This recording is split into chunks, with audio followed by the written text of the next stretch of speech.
Love me some Charles. Good dude. I used to be a Phoenix Suns guy too back in the day because of him. You had a lot of teams back in the day. No. I had one player, Penny Hardaway. Oh, Penny, okay. And then Suns was like, cause AAU, I was, or Park League, I was the Suns. Okay. And I always used to get the Suns tattooed in the back of my head. That's when writing was hot back in the day. You would get it designed in the back? Designed in the big Suns, and then no matter how I went, it said Suns. I thought that was the coolest shit. But you got to get a barber with good penmanship. No matter how you go upside down, it's Suns either way. But if it looked like chicken scratch, I don't want it. It was Suns either way. I was like, I'm the coolest motherfucker on the planet. Shout out to Charles Barkley.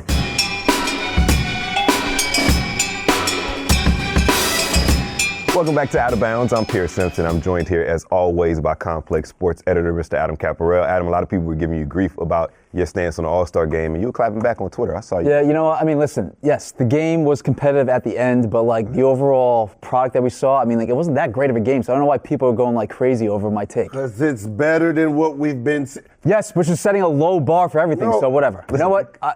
Listen, when someone pays $1,000, yeah. No, I want to see dunking and nothing. I don't want to see no fucking defense out there. And I want to see 180 to 250. Yeah, hey, listen. In my All-Star game, if I paid $1,000. I don't want to see no fucking San Antonio versus Detroit Pistons 05, 06. I want to see that, and I'm standing with my take.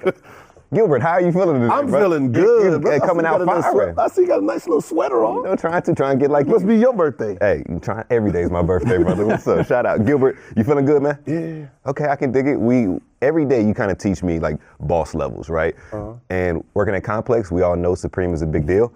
This guy told us before we started rolling, he was like, oh, I might have worn Supreme, just didn't know I was wearing it. So shout out to you. That's boss level. I think you asked me, what is Supreme?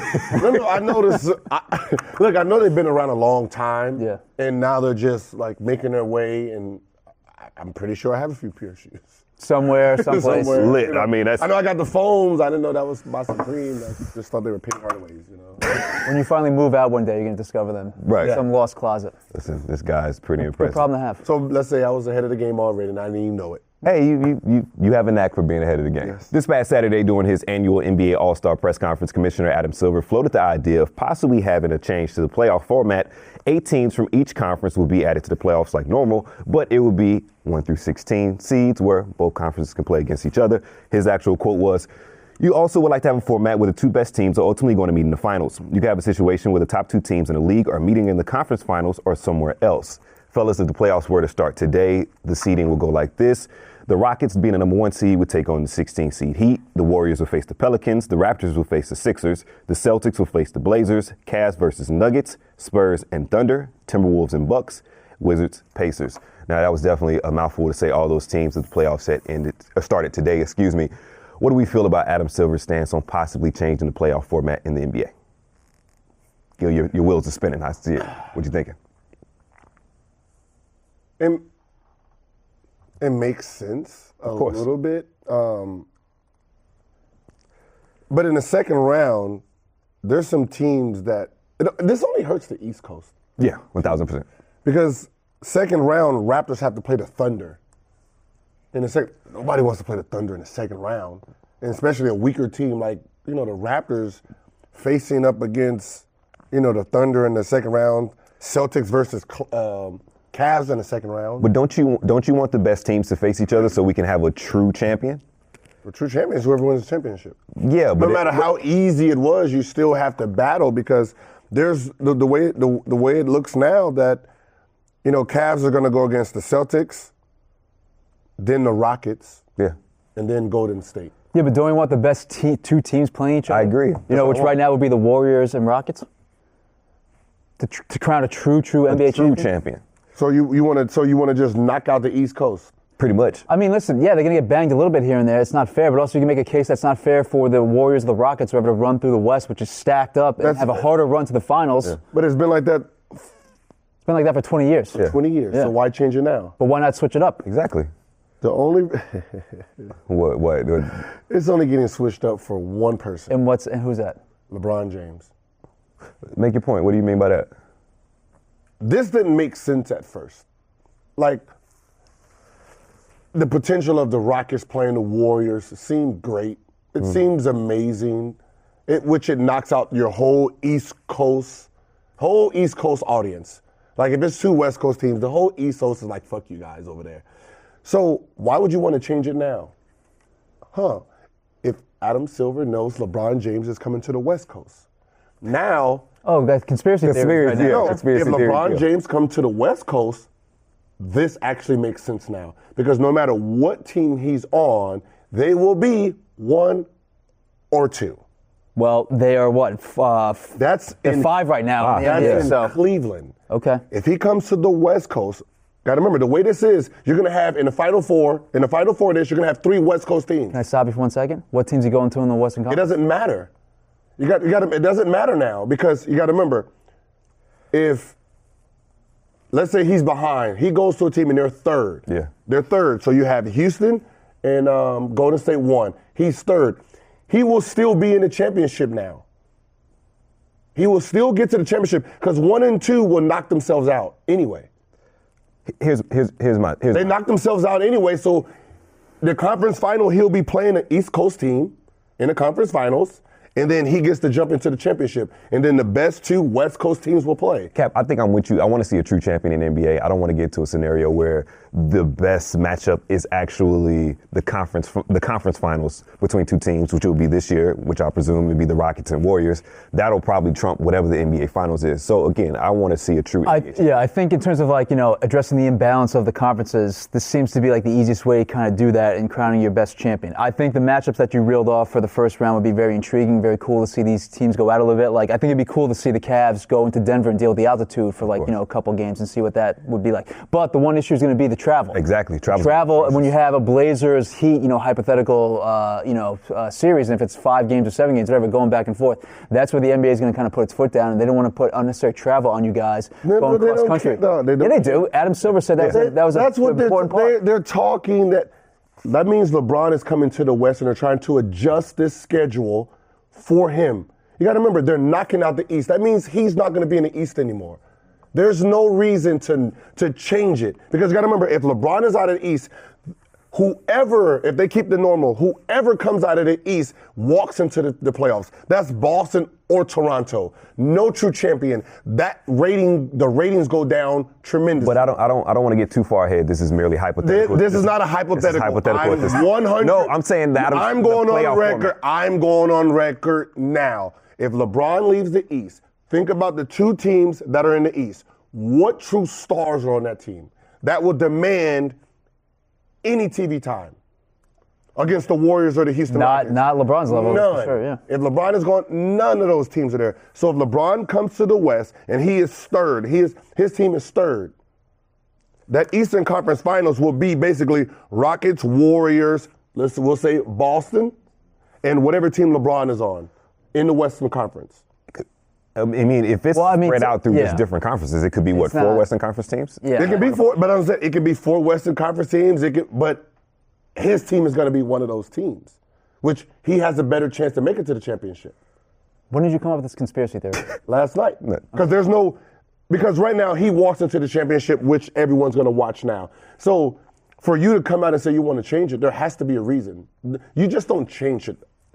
Adam Silver just doesn't change shit. Yeah, but they have to address the imbalance at some point. The imbalance is if he comes to the West. Well, it's already imbalanced anyway. But that's a real imbalance. But to be fair, he was asked about this question with the playoff format, and now it's merely a hypothetical. There's no voting to be planned on, even though you have your conspiracy theory. Ain't no conspiracy theory. And to answer your question about the travel, like right now, if the playoffs were to start today. Fuck the travel and what he's talking about. The Celtics and Trailblazers will have to play each other. That's cross-country flights. Legit. And Adam Silver said— Make games a little bit longer. But Adam Silver said that maybe ultimately you add even more days to the season and spread it out a little bit more to deal with the travel. So obviously there's some type of contingency. I also wonder if they actually did this where they maybe changed the regular season, scheduling and way teams go about. Would they maybe knock off a division game and make teams have to play, extra game against the other conference or something like that? Would they fuck up the regular season schedule in any way, shape, or form? That sounds amazing. Now think about this.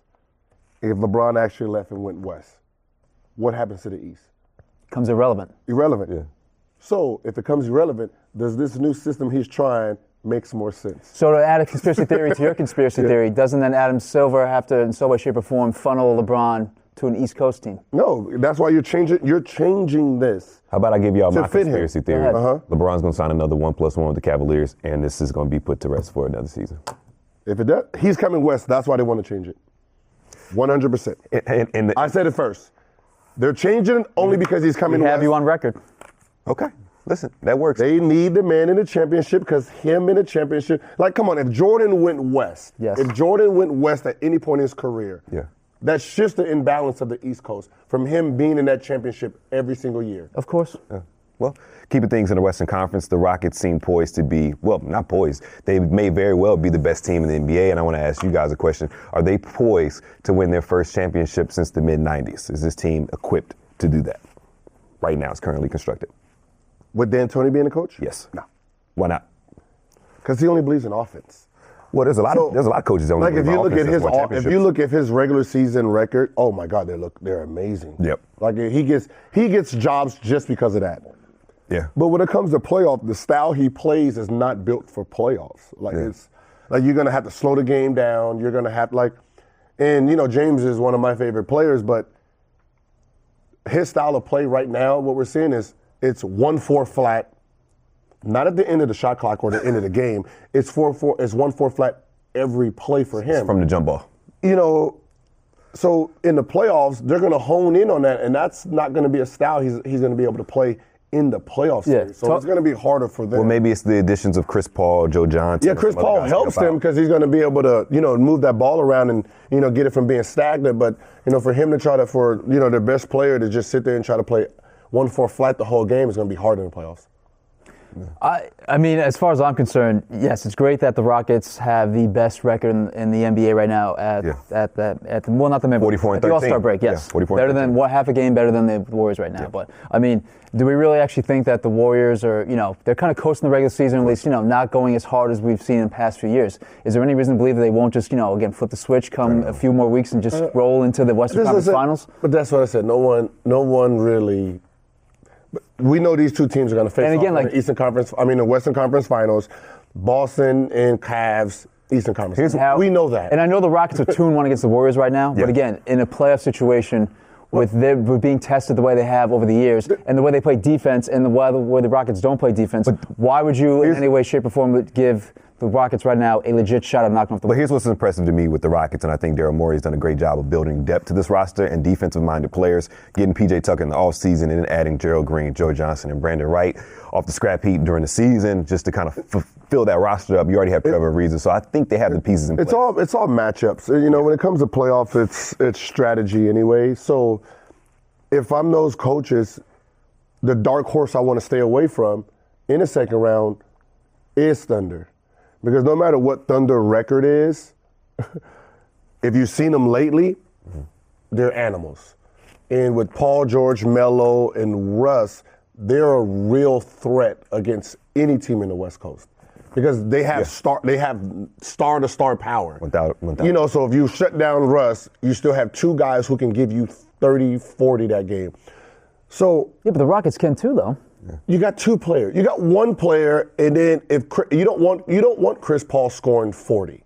So what about Eric Gordon going off? Exactly. Yeah, you're going to go off for 20. That's amazing. But one of the top 3-point shooters in the league. Yeah. But he has to get the ball from somebody. But here's the thing. But that's what I'm saying. If he has to get it out of Chris Paul's hands, he has to get it out of Harden's hands for him to be effective. The other three, they're one-on-one. But you give them the ball, they don't need each other. The way you beat Golden State is you game the system, right? And anytime you can shoot a barrage of threes and make a ton of threes, you're just going to have the advantage in any NBA game. I believe the Rockets lead the league in attempted threes per game. But that's what I'm saying. You have a ball dominant scorer with shooters on the outside. That's with shooters on the outside. But that's what I'm saying. Those shooters have to get it from somebody. James. They have to get it. So if they shut down James from scoring, now he has to rely on them guys to hit shots. OKC, they're all one-on-one players. 1,000%. So with them, they don't need each other to get the ball. They get off the glass, they can go. They're like the Warriors. They're more dangerous than people think. And in the playoff series, I wouldn't want to face them. It's like facing San Antonio first round. That's exactly It's like, I don't want to face them. That's another dark horse team that I would stay away from. Without Kawhi, they have no chance to win the championship. Of course. But they're going to beat you up and drain your energy. So whoever has to face that team in the second round, San Antonio third in the Western Conference right now? Yeah, that's impressive without their best player, and he's coming back. Wait, but no, but the way that roster is, San Antonio won't make it out of the first round. We'll see. That's debatable. Yeah, we'll see. Who they play against? It's too early. No. Oh, I mean, It's too early. And that was the Let's go back to the cards. We can go back to the cards and we can move on. Exactly. move on. All right. So we're talking about the Rockets, and we got a chance to catch up with James Harden at Foot Locker in Hollywood this past week and talk about how he's helped change the basketball culture in Houston, CP3, and also a signature sneaker. All right, we're here with James Harden at the Hollywood Foot Locker celebrating release of the Harden Volume 2. So, James, thank you first and foremost for taking the time to speak to us. Man, I appreciate you having me. You're from California. You love colorful stuff. So talk about how your personality is really injected into this. You know, obviously, when you're creating a shoe, you think not only think about yourself, but you think about the culture, what's going on, the people that you're impacting. You know, whether it's the youth or even adults like us. And so, you wanted to kind of bring some funky colors into play. And obviously we got the California Dreaming, but we got other colors for different people, you know. And so we wanted to bring a lot of variety, a lot of taste. Talk about how your style has evolved over the years from when you first came into the league.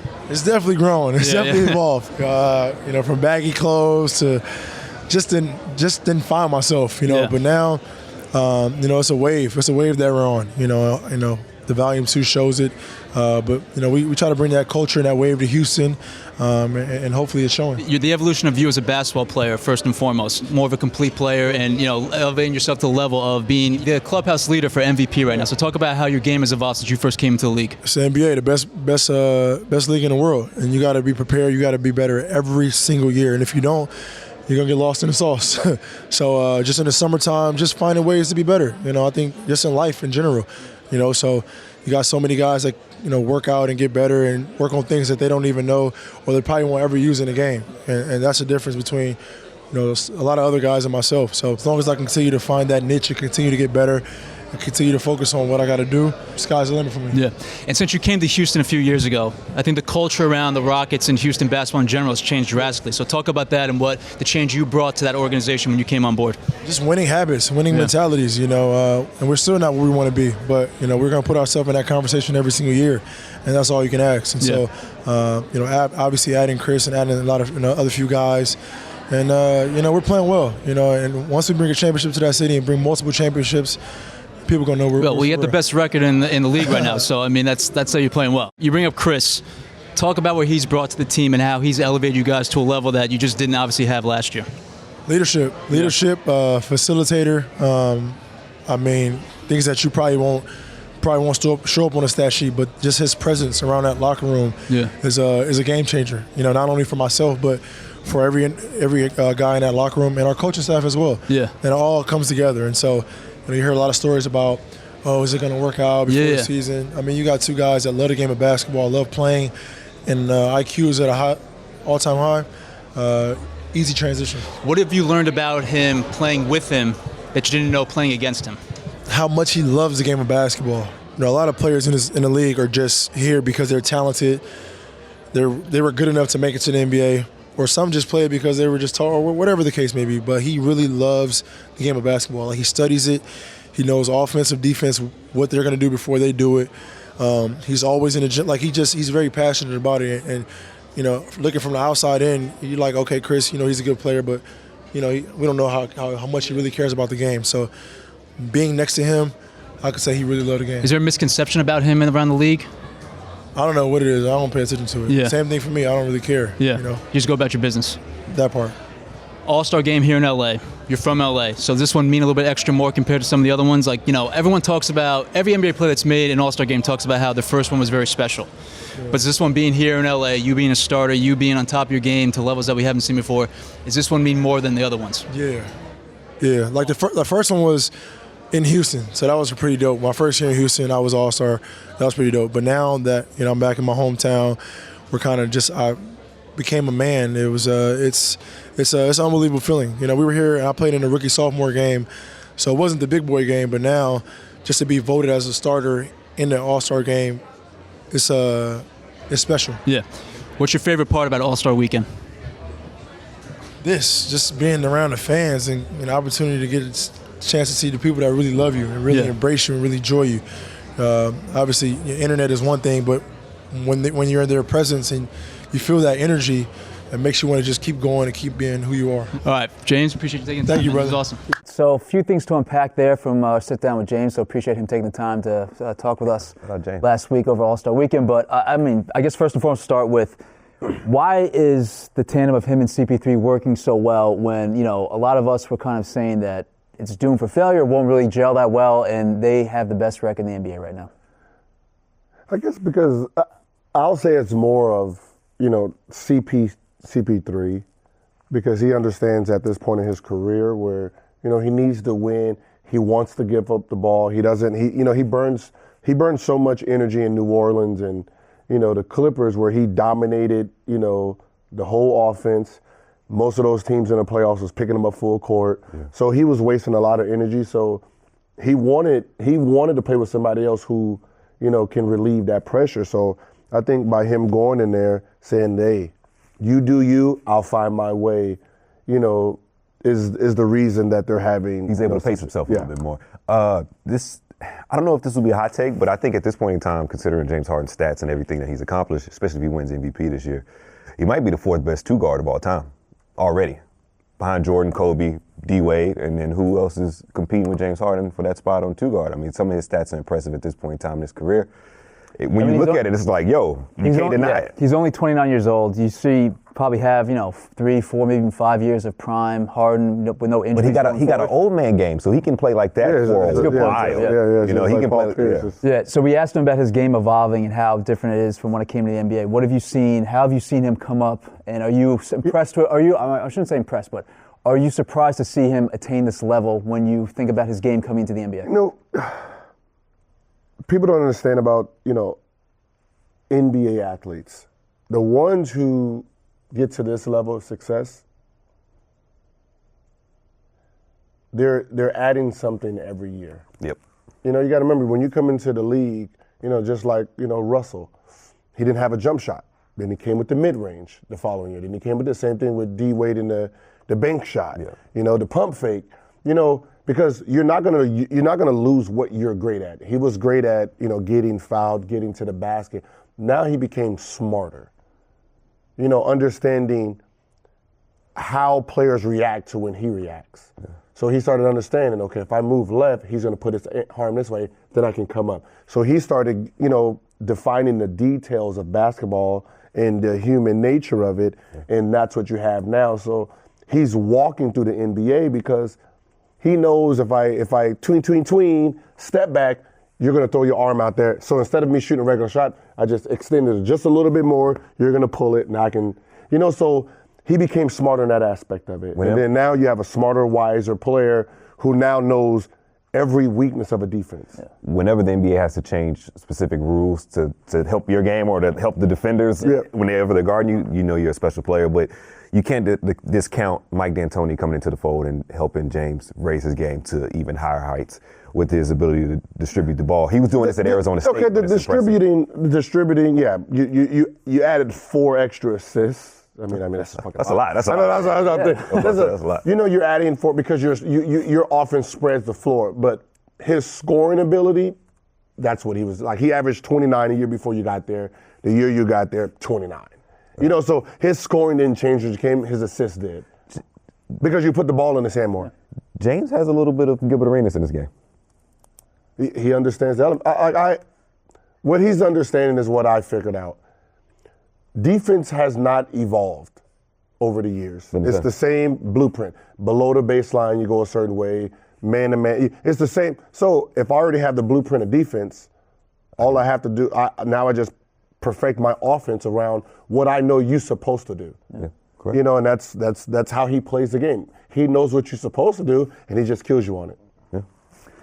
Best record in the NBA right now, probably the clubhouse leader, like I said, you know, for MVP. I don't think there's any discussion there, but yeah, I mean, Harden's popping off, but, you know, obviously Chris Paul deserves a little credit for getting the Rockets to where they are. And we sat down with Chris Paul at Spalding Backcourt in downtown LA over All-Star Weekend to talk about how he developed his chemistry with James and also what he likes to do away from the court for fun.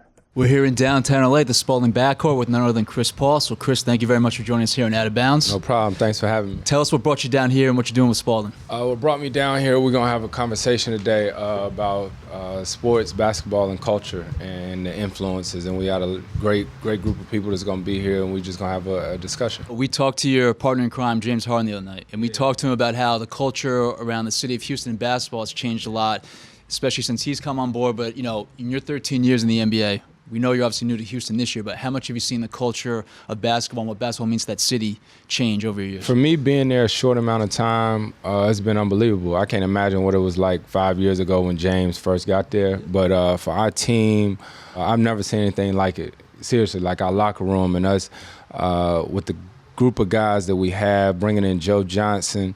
And I think our coaches make it what it is. Like, you know Travis Scott, right? Yep. Trav's such a good dude, man. And the way, you know, we win a game, Trav gonna call as soon as the game over, like screaming, going nuts or whatever. He didn't came to practice a few times. So I have the best job there is in the world, and I absolutely feel like it. You guys are one of the few truly international teams out there. Right. Which is different than what you had coming from LA. Yeah.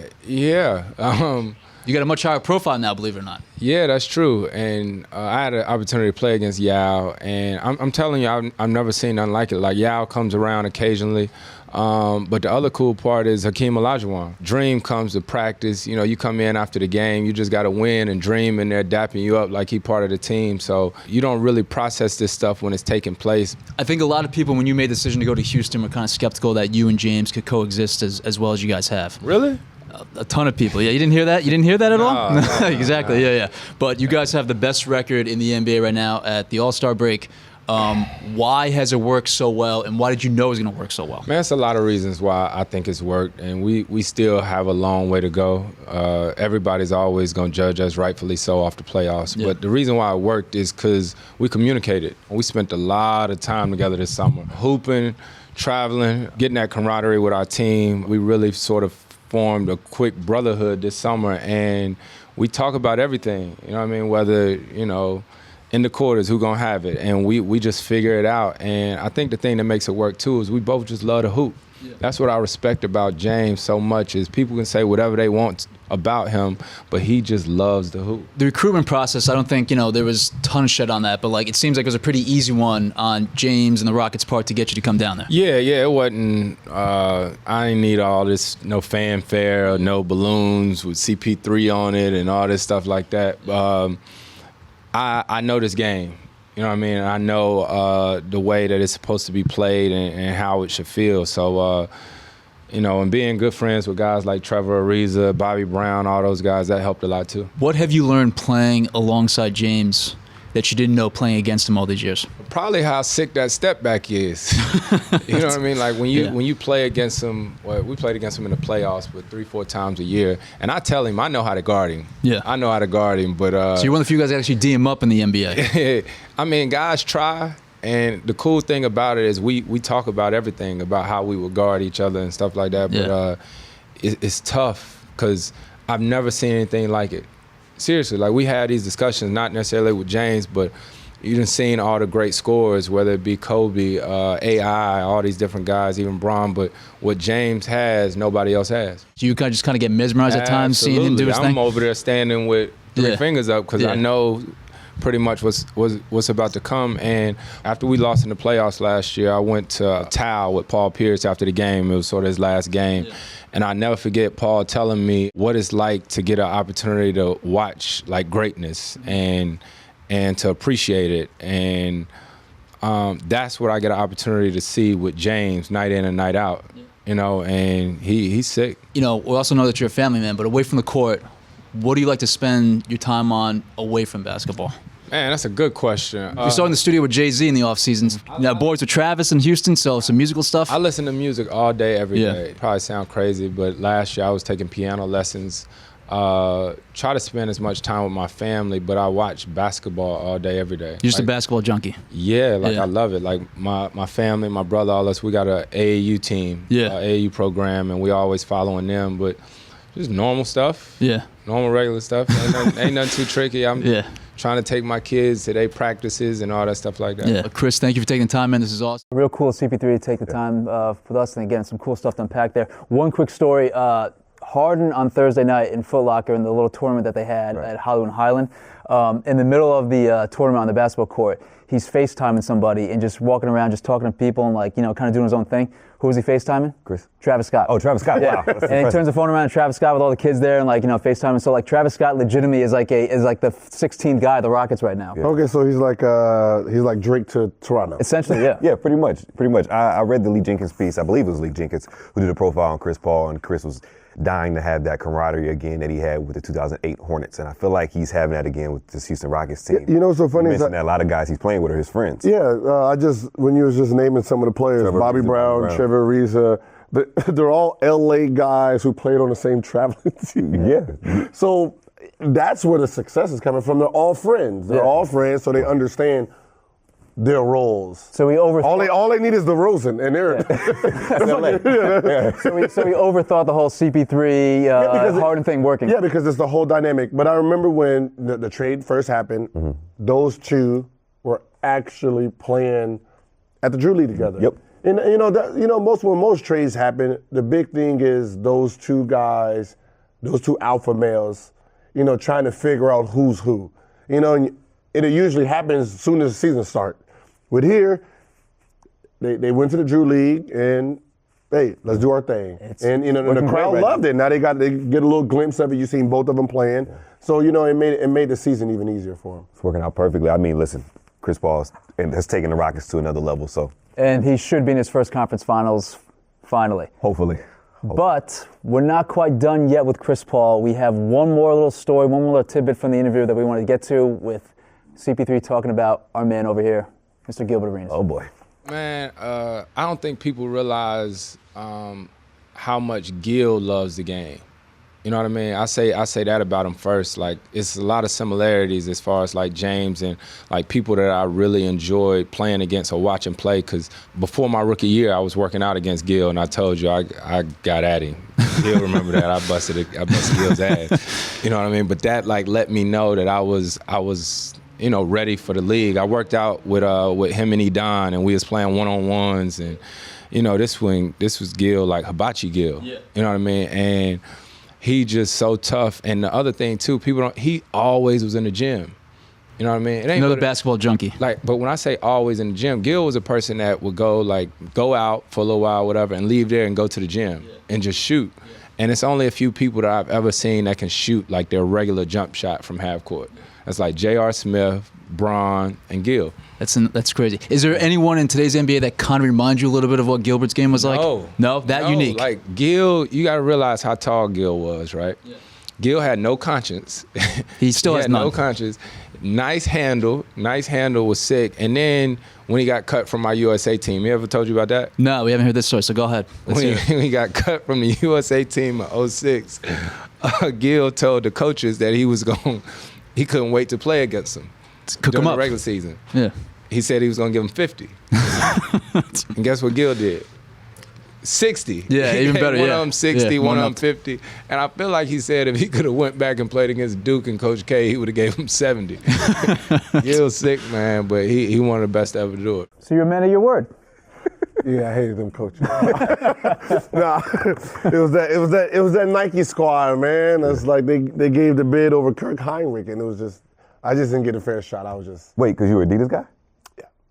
That seems ridiculous. It was a conspiracy. Wait, listen, that happened with Candace Parker allegedly this couple years ago. Because I was the only. It was me. I think it was just me, LeBron, and maybe Chris Bosh, the only two-time All-Stars on the team, or two-time All-NBA players. Okay. So, and I'm benched, and it's like Coach K. You got Kirk Heinrich. We got all like So you came back and went off. Yeah, so the only two coaches that's there is Dan Tony. Like, I got you, motherfuckers. All right, y'all got you've been in Nike this rap. then. Yeah, you gave D'Antoni 60, right? Yeah, 54. Yeah, I told you I was cooking shit up. Now, was that fake news that CP3 cooked you up when he was like 20 years old? Okay, we're gonna rewind back. Okay. So I get a call from Edon, say, yo, I'm working out Chris Paul. He's supposed to be he's gonna be a top 5 pick. Yeah. But the only person that I know will be in any type of shape will be you. Do you want to come down and work out? Have you worked out? I was like, oh, I just finished working out, but I'll come on down and work out again. So I come down, we go through all the little stuff, one-on-one at the end. I don't know what ass he was busting. I was cooking his ass, because he's little. So I was cooking his ass, right? But with CP, he's fierce. So he's not gonna ever stop until he actually gets a win. That's what I witnessed first, is that he was never gonna stop until he got a win. He's being competitive. And he was just day after day after day, he was just that person that just kept going. Yeah. So you can see the feisty in him, and I told him at the end, whatever your fears are, getting your shot off on, don't even worry about it, brother. You good, trust me. Yeah. Because you can't teach heart. But the reason I was whooping his ass is because I knew I had to play against this Tiger during regular season. And if I showed weakness there, he was going to eat me alive. And I couldn't have no rookie eating me alive regular season. So I want to let Chris Paul know that here we go. I hold 35 points against one player and one team, and I hold 36 as my two highest averages. Against the Hornets? I hold 35 against Chris Paul and 36 against the Lakers. Listen, the fact that you... So if I didn't score that 60 against Kobe, Chris Paul was... CP3, you was number one of me busting that ass. Yo, that's amazing. That is amazing right there, fellas. That's my guy, though. That's my guy. Shout out Chris. Chris keeps it real. So for him to say that still is very impressive. Fellas, that wraps up the latest edition of Out of Bounds. Feeling good. Feeling real good. Today was good. Got that. Hey, bro. What you? This is Adidas, bro. Did you get? Did one of my boxes come in? And these Adidas right here. What's up? Hey, one of my boxes come in. Got 3 stripes all around. Hey, listen. Send it back. These 3 stripes. That wraps up Out of Bounds. Spider Caparel, Gilbert Arenas. I'm Pierce Simpson. We're gonna keep rating Gilbert's Adidas box. We'll see you tomorrow. Peace.